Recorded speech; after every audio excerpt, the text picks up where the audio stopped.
mendapatkan adipura. Di dalam 100 program ini ada juga program yang mendukung itu. Ada dua. Yang pertama sekali membentuk dan menghidupkan PWG persampahan, kalau bahasa di situ ya.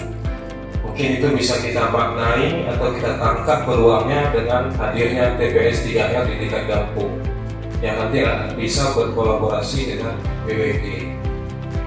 Kemudian yang kedua, sinergitas pembangunan antara kampung dan pemerintah, antara kecil dan bupati. Karena kita sadari bahwa sumber daya yang kita miliki tidak mungkin bisa optimal tanpa ada kolaborasi semua pihak.